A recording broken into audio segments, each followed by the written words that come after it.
Okay, so I've just arrived to this job. I have an outdoor kitchen to do. I've got to pull wire, I've got to nail up boxes, and I've got to do some stub outs and everything, so I'm about to get to work. All right. 98 degrees in Louisiana. I'm sweating my butt off, so this big fan, that is a must. I'm gonna turn it on right now.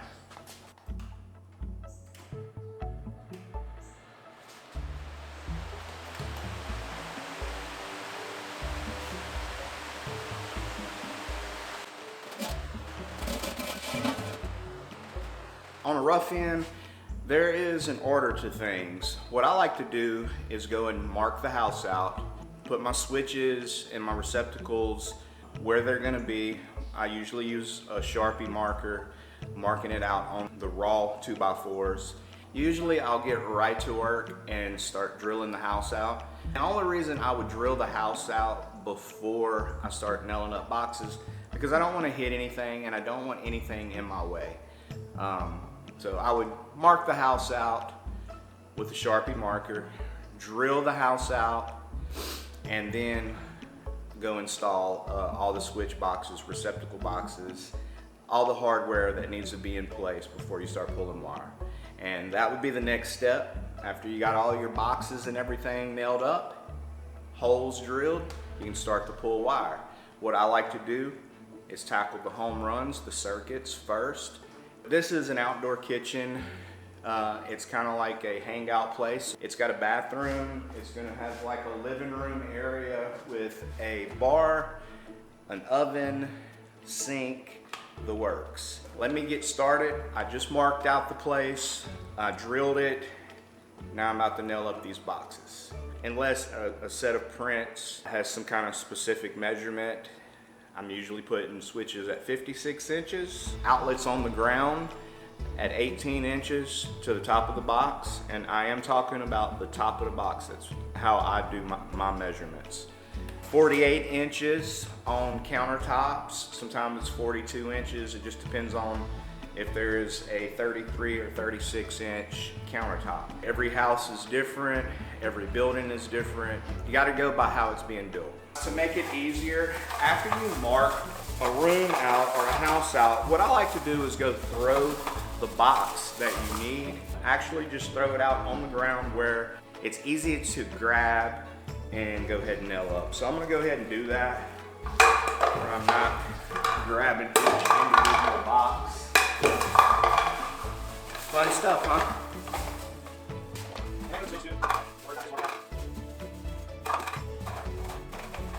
Alright, so let's get to work. So box number one, receptacle box. 18 inches to the top.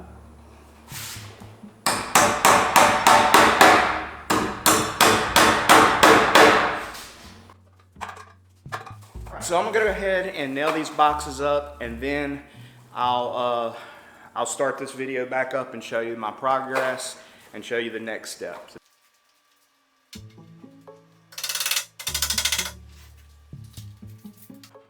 Okay, so we got 8 inches top of the box.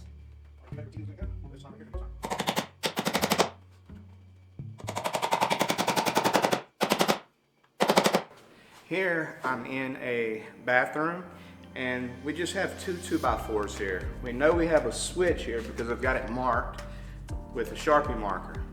Now, when you are doing a new project like this, I know that there is a door that's going here, and when this house is finished and it's being trimmed out, there will be a piece of trim here. So you can't just nail your switch box directly onto this board.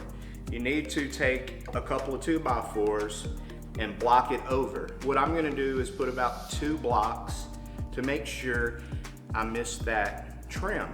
It would be a mistake having that switch box too close to the door casing, because believe me, it's gonna be a mistake when that switch box is too close to the door trim.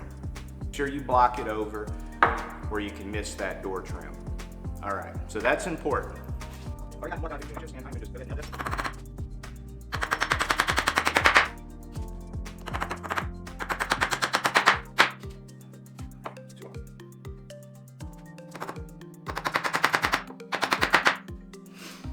make sure it's pretty level. You don't want it to be sticking out too dang far because there's going to be sheetrock or some kind of wall that's got to go up, and you don't want anything bowed out.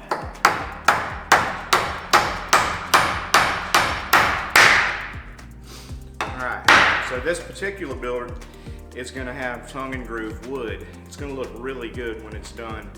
It's all tongue and groove cypress, would have understand. It might be pine, but I think he is going with cypress, and the entire building is going to be completely done in wood, ceiling and walls. It's going to look really nice. A while ago, the camera wasn't down enough, but basically I'll block this over where trim will be able to clear this switch box, because you will have a cover plate after the hardware is installed. But this box, this 4-gang box, actually has this bracket, and what that does is keep this stable where it doesn't walk its way outside the wall, where you ain't got to do anything special. It's solid. The only thing it does require is that you tighten it down. So I'm going to go ahead and do that. Looks nice and level to me.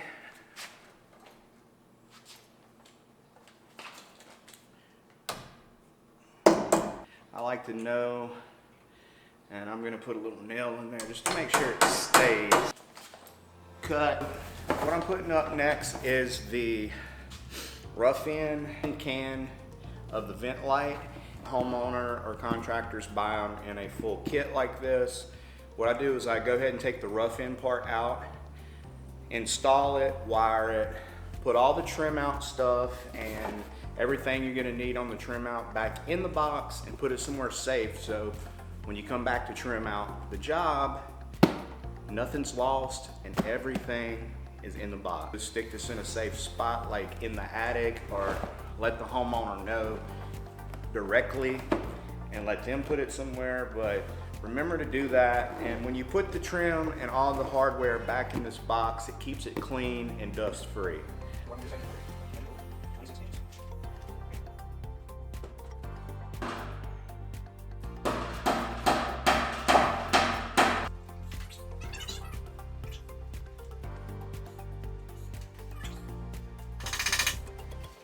So when you're done, this can should look something like that. It's nice and solid.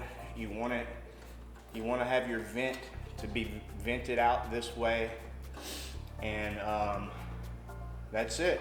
You know, this is what you're going to want for your rough in. And on the trim out, you would install the grill and the rest of the hardware. And I also want to let you know there is some measurements on the inside of here, depending on how thick your ceiling is going to be. But there are measurements if you want to critique it, like 3/4, 1/2 inch. I'm even looking at 1 1/4, so a whole inch and 1/4. If you needed it to stick below that, it has that measurement built and stamped right into the metal of that rough-in vent light.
It is so hot in here right now. So you want to be an electrician, huh? I've already started wiring, so I've got all my boxes up. Everything's marked. I know where my circuits are going. I'm gonna finish wiring this place, and I'll see you and show you some of my work after it's completed. All right. A few more things. Popping her up. That's what the job looks like.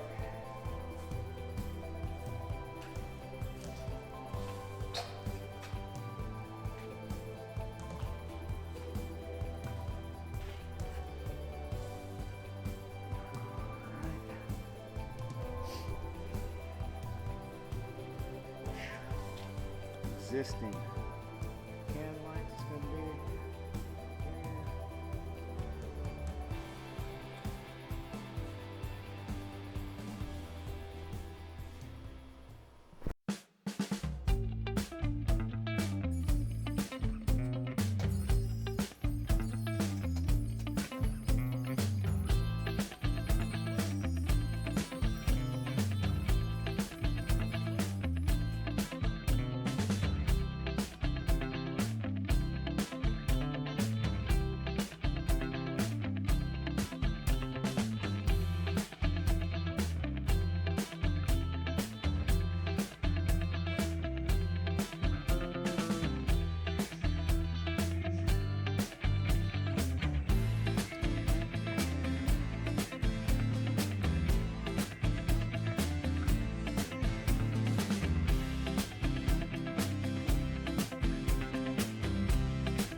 Two screws here clamps the wire down and secure it in there.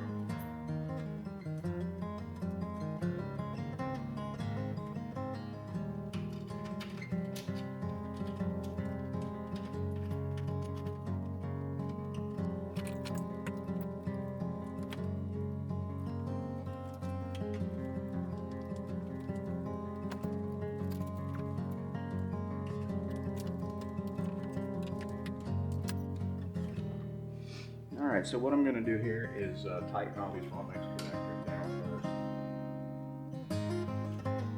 Got 2 screws. You don't want to be too tight because you don't want to keep the wire or anything. It's just a secure wire. And that's going to be. So I'm going to go through each one of these, tighten them up.